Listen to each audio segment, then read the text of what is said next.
Good afternoon friends, very good afternoon to all of you.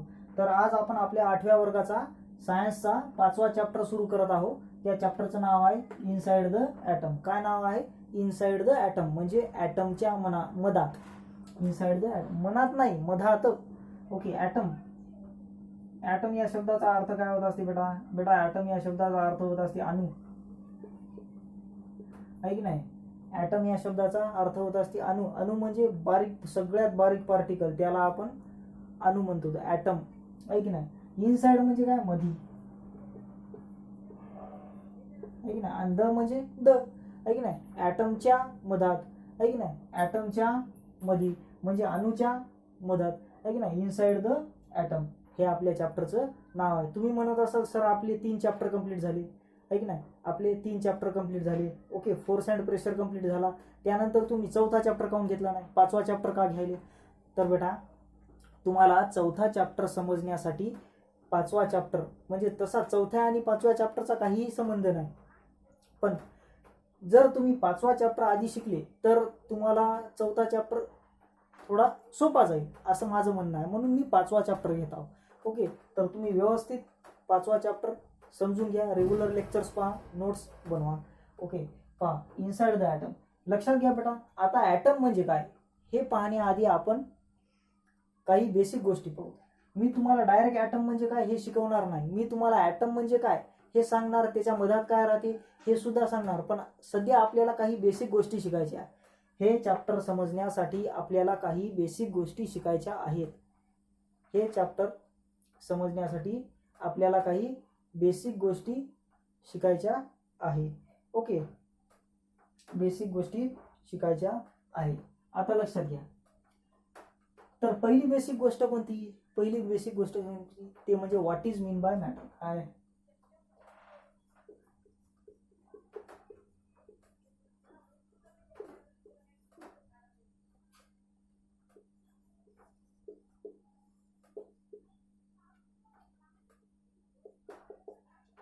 What is mean by matter. लक्षात घ्या बेटा. Matter, matter या शब्दाचा अर्थ होत असते सबस्टन्स किंवा पदार्थ.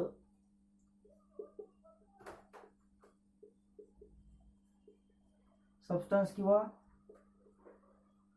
पदार्थ.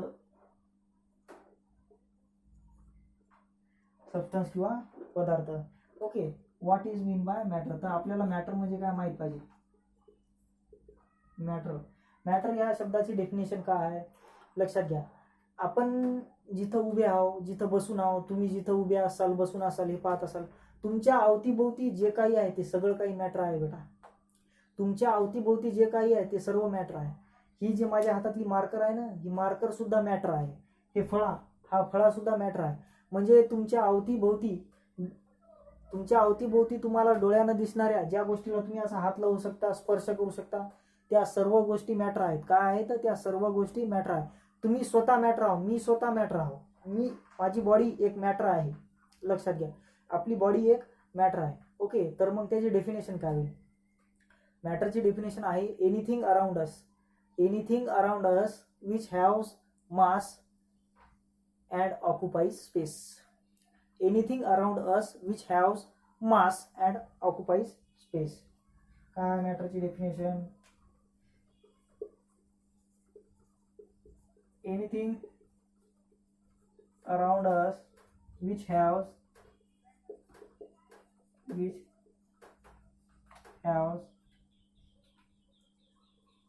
mass and occupies space. Anything around us which has mass and occupies space is called as matter. Okay. लक्षात घ्या. एनिथिंग म्हणजे अशी कुठलीही गोष्ट, आपल्या अवतीभोवती कोणतीही गोष्ट येऊ शकते.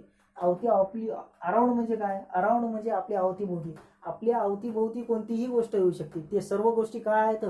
मॅटर आहेत. आणि मला एक गोष्ट सांगा, मॅटरला काय असते? मास असते. आणि काय असते? स्पेस व्यापते. आता लक्षात घ्या, हे जे माझ्या हातात पेन आहे, ओके, हे माझ्या हातात पेन आहे. ओके. पहा, हे जे डस्टर आहे हे सर्व गोष्टी काय आहेत, मॅटर आहेत. माझ्या हातात हे पेन आहे, हे डस्टर आहे, सर्व गोष्टी काय आहेत, मॅटर आहे. तुमच्या हातातला मोबाईल फोन काय आहे, मॅटर आहे. सर्व काही मॅटर आहे. लक्षात घ्या बेटा, या जगातल्या सर्व गोष्टी मॅटर आहेत. कसं काय तुम्हाला आत्ता पता लागेल. लक्षात घ्या, फक्त एवढं लक्षात घ्या. आता हे मॅटर आहे का, कारण याचं काहीतरी वजन आहे ना, मास आहे ना, याला काहीतरी मास आहे, 5 ग्राम 10 ग्राम काहीतरी, आणि हे जागा व्यापते. जर तुम्ही याला फरशीवर ठेवलं, जमिनीवर, तर याला ठेवायला काहीतरी जागा लागेल ना. स्पेस म्हणजे काय, जागा. ओके, मास म्हणजे काय, वस्तुमान. मास म्हणजे काय, वस्तुमान. किंवा वजन, वजनही म्हणतो आपण याला. काय म्हणतो पहा, लक्षात घ्या. इथं आपण आपल्या समजण्यासाठी याला वजन म्हणायलो, पण मासचा अर्थ होत असते वस्तुमान. स्पेस म्हणजे काय बेटा, जागा. आता लक्षात घ्या, जर याला मी आहे की नाही इथं ठेवलं, असं इथं ठेवलं, तर मला एक गोष्ट सांगा, याला एवढी जागा लागायली की नाही रे.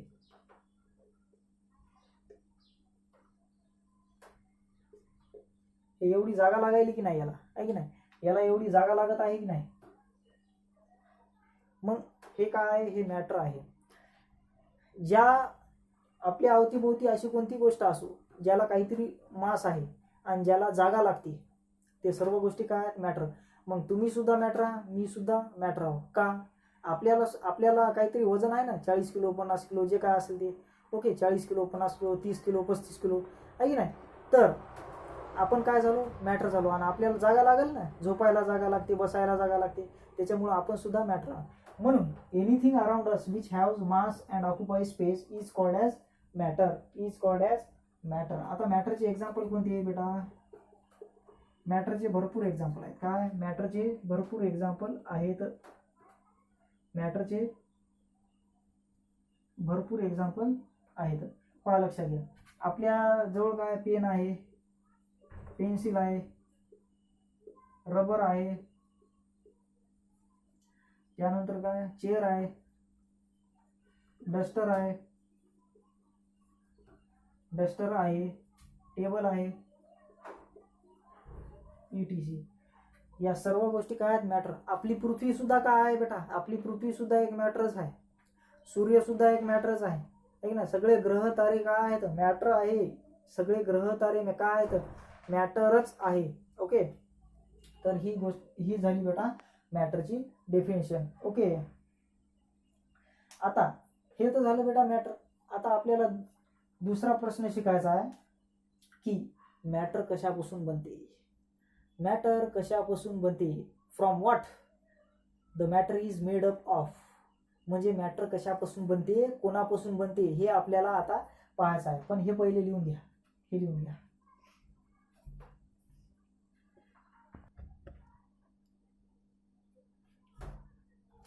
ओके बेटा, from what the matter is made up of. आपला दुसरा प्रश्न आहे की हे जे मॅटर असते ते कशापासून बनते. लक्षात घ्या, हे जे मॅटर असते ते कशापासून बनते. आता तुम्हाला मॅटर म्हणजे काय हे माहीत झालं. आपल्या अवतीभोवतीची सराउंडिंग मधली कोणतीही गोष्ट ती काय असते, मॅटर असते. तुम्ही मॅटर आहात, मी मॅटर आहो, मोबाईल फोन मॅटर आहे की नाही, हे पेन मार्कर मॅटर आहे, ते वरी फिरायलेला पंखा सुद्धा काय, मॅटर आहे. Okay, everything is matter, everything is matter. प्रत्येक गोष्ट काय आहे, मॅटर आहे. तर आता आहे की नाही, हे मॅटर बनते कशापासून. आपण समजा आपण एक गजाचा रॉड घेतला, काय घेतला, गज, एक गज घेतला, असा गजाचा रॉड घेतला, आहे की नाही. समजा आपण एक असा गजाचा रॉड घेतला. हे गजाचा रॉड आहे ना, आयर्न रॉड म्हणतो आपण याला, काय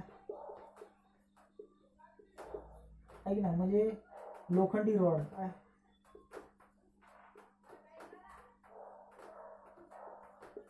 आयर्न रॉड म्हणजे काय, लोखंडी रॉड, आहे की नाही, लोखंडी रॉड. आता मला एक गोष्ट सांगा, हे लोखंडी रॉड सुद्धा काय, मॅटरच आहे बेटा. मी काय सांगितलं, आपल्या सराउंडिंग मधली प्रत्येक गोष्ट काय आहे, हे मॅटर आहे. काय, मॅटर. मग हे मॅटर कशापासून बनते, तर लक्षात घ्या, मॅटर हे बारीक बारीक पार्टिकल पासून बनते. काय, मॅटर हे बारीक बारीक कण एकत्र येऊन मिळते. आता तुम्ही मला एक गोष्ट सांगा, तुम्ही घर बांधकाम करायला विटकर पाहता, विटकर, काय, विटकर, ते विटकर कशापासून बनते, बारीक बारीक मातीच्या कणापासूनच बनते की नाही, आहे की नाही. विटकर काय, हे अशी ब्रिक्स, विटकर म्हणजे काय, ब्रिक, हे विटकर कशापासून बनते? हे बारीक बारीक बारीक बारीक बारीक बारीक बारीक बारीक बारीक मातीच्या कणापासूनच बनते ना. मग हे आयर्न रॉड सुद्धा कशापासून बनल? बारीक बारीक लोखंडाच्या कणापासून बनल. काय असे बारीक बारीक बारीक बारीक बारीक बारीक बारीक बारीक बारीक बारीक लोखंडाच्या कणापासून बनल. ओके, मग लक्षात घ्या, हे जे बारीक बारीक कणा असतात ना, हे स्मॉल बारीक बारीक कण, हे बारीक कण आहे की नाही, बारीक कण, या बारीक कण म्हणजे काय? Small particle, very small. यालाच इंग्लिशमध्ये काय म्हणतात? Very small particles. Very small particles. लक्षात घ्या, हे बारीक बारीक जे कण आहेत ना, त्यांना इंग्लिशमधून काय म्हणतात? Very small particles. Very small particles. आणि या व्हेरी स्मॉल पार्टिकलनाच काय म्हणतात? ॲटम. यांनाच काय म्हणतात? ॲटम. हे काय होतं रे? हे काय होतं? हे बारीक कण, हे काय? हे काय? ॲटम. यांनाच काय म्हणतात? म्हणजे मॅटर कशापासून बनलेला आहे? अरे बाबा, मॅटर छोट्या छोट्या बारीक कणापासून बनलेला आहे. त्या बारीक कणांना ॲटम म्हणतात. म्हणजे मॅटर हे कशापासून बनलं? ॲटम पासून बनलं. कशापासून बनलं? ॲटम पासून बनलं, आहे की नाही? मग लिहायचं आहे त्या आन्सर मध्ये, matter is made up of very small. Matter is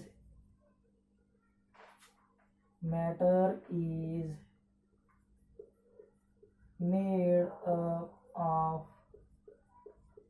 very small tiny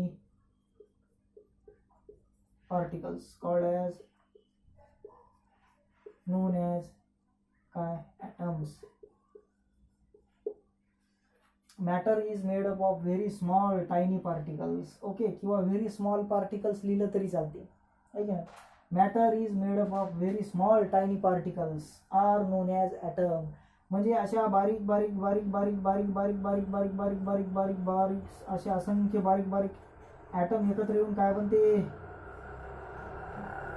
matter बनते. कोणतीही वस्तू बनते, कोणताही सबस्टन्स बनते, आहे की नाही? असे बारीक बारीक ॲटम एकत्र येऊन काय बनते? पूर्ण मॅटर बनते, पूर्ण जग बनते, आहे की नाही? आपण बनतो, सर्वजण बनतात. कशापासून? या बारीक बारीक ॲटमपासून. ओके, तर हे झाला आपला दुसरा प्रश्न. आता तुमच्या मनात प्रश्न येईल की हे ॲटम म्हणजे काय, आहे की नाही? आता आपल्याला एवढं तर माहीत झालं, मॅटर कशापासून बनते? ॲटमपासून बनते. ॲटमपासून कोण बनते? मॅटर बनते. मग हे ॲटम म्हणजे काय? ओके, हे ॲटम म्हणजे काय? ॲटम म्हणजे काय? ओके, ते आता आपण पाहू. घ्या, हे लिहा पटकन.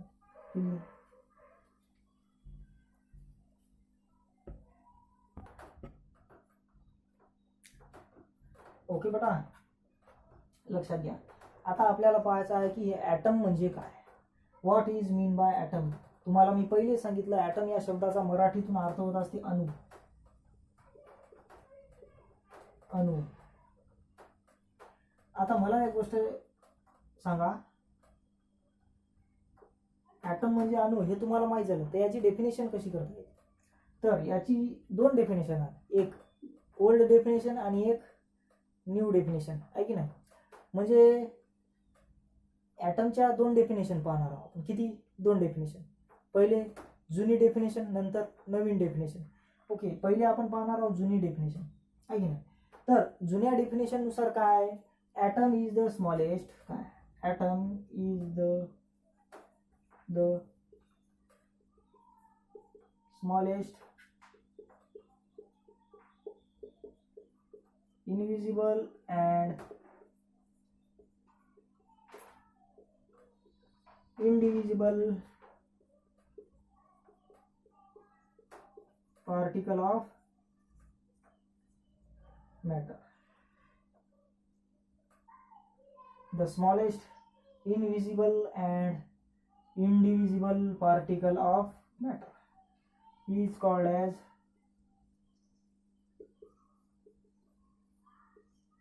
matter. है कि नाही? पहा, मॅटर म्हणजे काय? सबस्टन्स और पदार्थ. मॅटरलाच काय म्हणतो आपण, सबस्टन्स म्हणतो किंवा पदार्थ सुद्धा म्हणतो. The smallest invisible and indivisible particle of matter. Invisible म्हणजे काय आणि इंडिव्हिजिबल म्हणजे काय? ओके, लक्षात घ्या. इनविजिबल म्हणजे आता आपल्याजवळ असा छोटा ॲटम आहे की नाही, ॲटम. लक्षात घ्या बेटा, ॲटम तुम्हाला डोळ्यानं दिसू शकत नाही. लक्षात घ्या. आता इथं ऑक्सिजन आहे, इथं आपल्या हवेत काय आहे, हवेत ऑक्सिजन आहे. तर हवेतलं ऑक्सिजन ते ॲटमच होय, दिसते का तुम्हाला? नाही. तर लक्षात घ्या. तुम्ही म्हणसाल सर आपल्याला आयरनचा रॉड, लोखंडाचा रॉड दिसते, फळा दिसते. हो रे बाबा, हे सगळे ॲटम एकत्र येऊन बनलेलं आहे. छोटे छोटे बारीक कण, असंख्य कण एकत्र येऊन बनलेलं आहे म्हणून दिसते. पण एक ॲटम, एक सिंगल ॲटम दिसत नसते, म्हणून ते इनविजिबल असते. आणि ते इंडिव्हिजिबल म्हणजे त्याला डिवाइड सुद्धा करता येत नाही, म्हणजे त्याला इनडिवाइड म्हणजे तोडता येत नाही. जे गोष्ट तुमच्या डोळ्याला दिसतच नाही त्याला तोडता कसं येईल? म्हणून atom is the smallest invisible and indivisible particle of matter is called as, okay, particle of matter is called as atom. Is called as atom. Is called as atom. आहे नाही. तर हे झाली बेटा ओल्ड डेफिनेशन. कोणती? हे झाली old definition. आता आपण ॲटमची न्यू डेफिनेशन पाहणार, म्हणजे आताच्या काळातली. पण ही डेफिनेशन सुद्धा बरोबर आहे बरं. ही डेफिनेशन लिहिली तरी बरोबर मानल्या जाते, आहे की नाही? लक्षात घ्या, पहा, लक्षात घ्या. ओके, आता नवीन डेफिनेशन काय आहे? Atom is the smallest particle of matter. पहा, atom is the smallest particle of matter, the smallest particle of matter which takes part in chemical reaction. बेटा लक्षात घ्या, RX म्हणजे रिॲक्शन. काय रिॲक्शन? मी रिॲक्शनला शॉर्टकटमध्ये असं लिहितो. ओके, लक्षात घ्या, पहा, लक्षात घ्या. ॲटम म्हणजे काय? The smallest particle of matter which takes part in chemical reaction. Atom म्हणजे काय? मॅटरचा स्मॉलेस्ट पार्टिकल, कण. पार्टिकल म्हणजे काय? पार्टिकल म्हणजे कण. ॲटम कोण होय? मॅटरचा स्मॉलेस्ट पार्टिकल, जे की केमिकल रिॲक्शनमध्ये भाग घेते. म्हणजे ॲटम हा पदार्थाचा सर्वात लहान कण असतो जो की केमिकल रिॲक्शनमध्ये भाग घेतो, त्याला आपण ॲटम म्हणत असतो. Okay, which takes part in chemical reaction is called as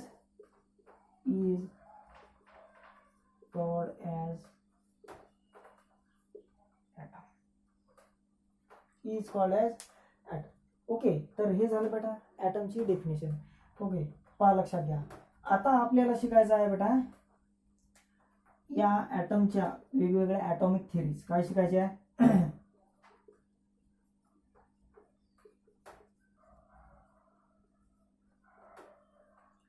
या ॲटमच्या वेगवेगळ्या ॲटॉमिक थिअरी शिकायच्या.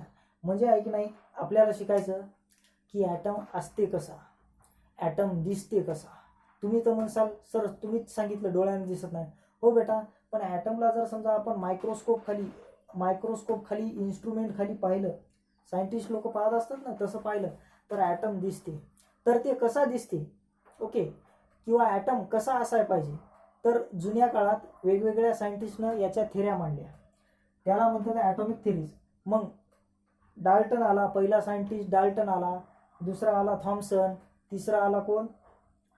रुदरफॉर्ड, चौथा आला बोर्स. तर हे 4 थिअऱ्या पाहायच्या आपल्याला ॲटमच्या, की कोण्या सायंटिस्टनं ॲटम कसा आहे सांगितलं. तर तवाच्या काळात तर माहीत नव्हतं ॲटम कसा आहे. आज आपल्याला माहीत आहे ॲटम कसा आहे की नाही? आज आपल्याला माहीत आहे ॲटम कसा आहे. ओके, आज आपल्याला माहीत आहे ॲटम कसा दिसते. पण त्यावेळेस त्या सायंटिस्टला माहीत होतं का ॲटम कसा दिसते? माहीत नव्हतं, त्यांना माहीत नव्हतं. ओके, त्यावेळेस ॲटम कसा दिसते, ओके, त्यांना हे माहीत नव्हतं. तर त्या ॲटमच्या थिअऱ्या पाहायच्या आपल्याला. त्याआधी आपण ॲटमचं स्ट्रक्चर पाहतो. त्याआधी काय पाहतो आपण? ॲटमचं स्ट्रक्चर पाहतो. मग आपण वेगवेगळ्या ॲटम्सच्या थिअऱ्या पाहतो. ओके, हे लिहा.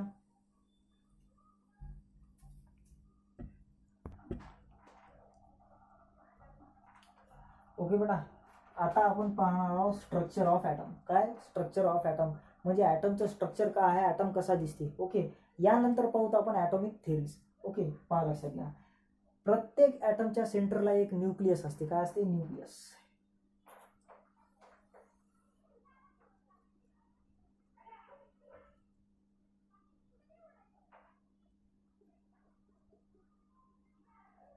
हे जे लाल कलरनं दाखवलं ना मी, रेड कलरनं, याला न्यूक्लियस म्हणतात. ओके, प्रत्येक ॲटमच्या सेंटरला एक न्यूक्लियस असते. काय असते? न्यूक्लियस. याला मी न्यूक्लियस लिहितो.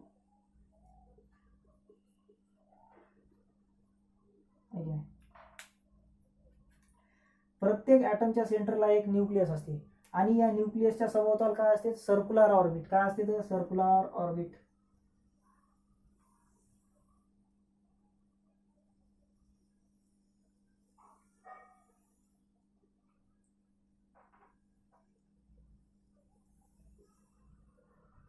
हे काय रे? हे झालं, हे झालं ऑर्बिट्स. ऑर्बिट्स ऑर शेल, यांनाच काय म्हणायचं? Orbit or shell. आहे की नाही? यांनाच काय म्हणायचं? Orbit or shell. पहा लक्षात घ्या, प्रत्येक ॲटमच्या सेंटरला एक न्यूक्लियस असतो. त्या न्यूक्लियसच्या सभोवताल ऑर्बिट असतात.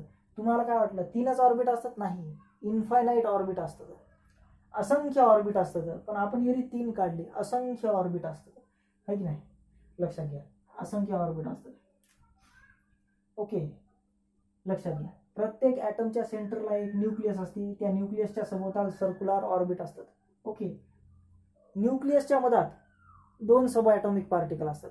या न्यूक्लियसच्या मध्ये 2 सब ॲटॉमिक पार्टिकल असतात. ओके, एकाला म्हणतात प्रोटॉन्स. ओके, एकाला म्हणतात N0 म्हणजे न्यूट्रॉन्स. लक्षात घ्या, काय म्हणलं मी? प्रत्येक ॲटमच्या सेंटरला एक न्यूक्लियस असते. त्या न्यूक्लियसच्या सभोवताल ऑर्बिट असते. ओके, आता न्यूक्लियस जो असतो ना सेंटरला कोण असतो? न्यूक्लियस. त्या न्यूक्लियसच्या मधात 2 सब ॲटॉमिक पार्टिकल्स असतात. न्यूक्लियसच्या मधात किती? 2 सब ॲटॉमिक पार्टिकल्स असतात. 2 सब ॲटॉमिक. पहा, न्यूक्लियसच्या मधात 2 सब ॲटॉमिक पार्टिकल्स असतात. पहा लक्षात घ्या, ॲटम स्वतः एक पार्टिकल आहे. ॲटम स्वतः एक पार्टिकल आहे. त्या ॲटमच्या मधात सब ॲटॉमिक पार्टिकल असतात. आहे की नाही? लक्षात घ्या, म्हणून तर आपल्या चॅप्टरचं नाव आहे इनसाइड द ॲटम. काय? Inside the atom. समजलं? ओके, चला. न्यूक्लियस, या न्यूक्लियसच्या मधात 2 सब ॲटॉमिक पार्टिकल्स असतात. एकाचं नाव आहे प्रोटॉन P पॉझिटिव्ह, दुसऱ्याचं नाव आहे न्यूट्रॉन N0. याला 0 नाही म्हणायचं, N0. N0 म्हणलं तरी चालते, पण N0 म्हणायचं, N0. आहे की नाही? पहा, सब ॲटॉमिक पार्टिकल्स, त्यांचं नाव काय असते? एक असते, एकाचं नाव असते बेटा प्रोटॉन्स.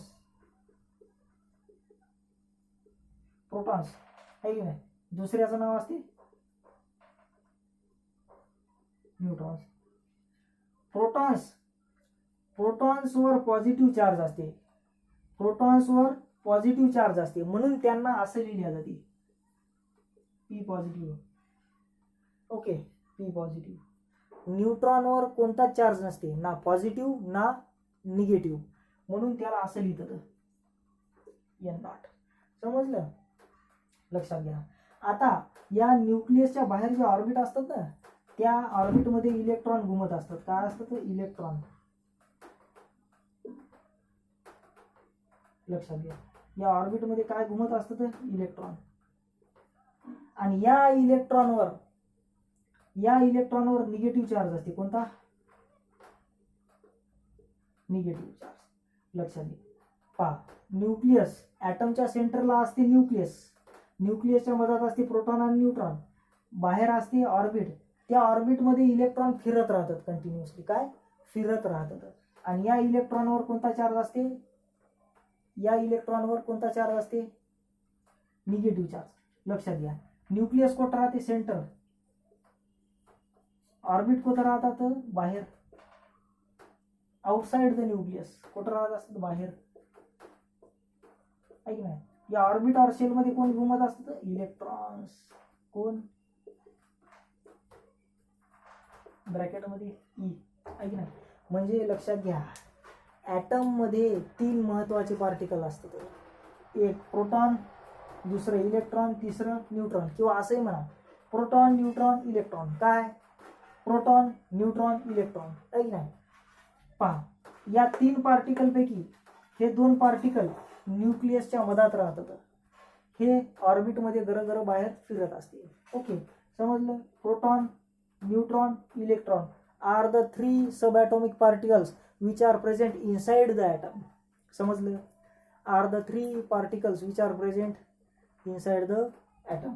प्रोटॉनवर पॉझिटिव्ह चार्ज असते, इलेक्ट्रॉनवर निगेटिव्ह चार्ज असते, न्यूट्रॉनवर कोणताच चार्ज नसते, ना पॉझिटिव्ह ना निगेटिव्ह. ओके तर हे झालं बेटा ॲटमचं स्ट्रक्चर. ओके हे नोट करा.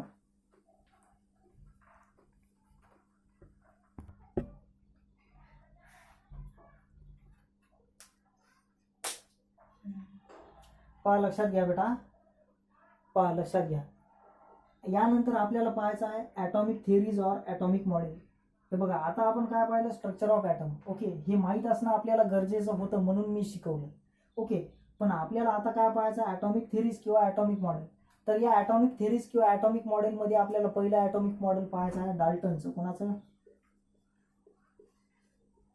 डाल्टन्सचं. ओके त्याला म्हणतात डाल्टन ॲटॉमिक थिअरी किंवा डाल्टन ॲटॉमिक मॉडेल. दुसरं पाहायचं आहे बेटा थॉम्सन ॲटॉमिक मॉडेल. काय थॉम्सन ॲटॉमिक मॉडेल. पहा लक्षात घ्या आपल्याला पहिलं ॲटॉमिक मॉडेल पाहायचं आहे डाल्टनचं, दुसरं ॲटॉमिक मॉडेल पाहायचं आहे थॉम्सनचं, तिसरं ॲटॉमिक मॉडेल पाहायचं आहे. पहा लक्षात घ्या तिसरं ॲटॉमिक मॉडेल पाहायचं आहे आपल्याला रुदरफॉर्डचं.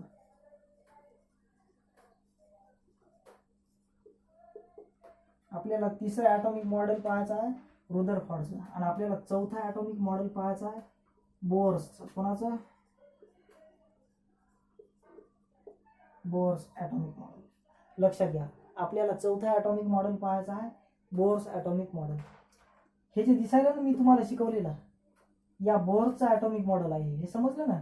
हे जे मी शिकवलं ना तुम्हाला हे हे हे बोअर्सचं ॲटॉमिक मॉडेल आहे. मग तुम्ही म्हणसाल सर हे 3 शिकायची काय गरज आहे. तर लक्षात घ्या बेटा बोअर्सनं हे ॲटॉमिक मॉडेल सांगण्याआधी या तिघांना आहे की नाही या 3 सायंटिस्ट लोकांना ॲटम कसा असते हे सांगायचा प्रयत्न केला की बुवा ॲटम असा असा राहते, ॲटम असा असा राहते. म्हणून पहिले यानं सांगितलं, नंतर यानं सांगितलं, या नंतर यानं सांगितलं. या तिघाचंही चुकलं याचं, मग या तिघाचं चुकलं, मग शेवटी यानं सांगितलं हे बरोबर आलं. म्हणून आपल्याला सगळं पाहायचं आहे की बुवा हे पहिले यानं मांडलं, यानं काय चुका केल्या, मग यानं मांडलं, यानं काय चुका केला, मग यानं ॲटमचं मॉडेल मांडलं, यानं काय चुका केला आहे की नाही. मग ते चुका याला समजल्या म्हणून यानं हे मांडलं आहे की नाही. लक्षात घ्या कोणत्याही गोष्टीची सुरुवात असते ती चुकीचीही राहू शकते ती बरोबरही राहू शकते आहे की नाही. ती चुकीचीही राहू शकते ती बरोबरही राहू शकते. ओके पण सुरुवात होणं गरजेचं आहे. म्हणून आपल्याला हे शिकायचं आहे. ओके समजलं. हे शिकायचं आहे पण हे डोळ्यासमोर ठेवून शिकायचं आहे. हे मॉडेल डोळ्यासमोर ठेवून शिकायचं आहे. ओके चला तर हे झालं बेटा इनसाइड द ॲटम मधलं आजचं बेसिक लेक्चर. काय बेसिक लेक्चर. जर समजलं नसेल तर डबल पहा, व्यवस्थित नोट करा आणि कॉमेंट करून विचारा. Okay have a nice day.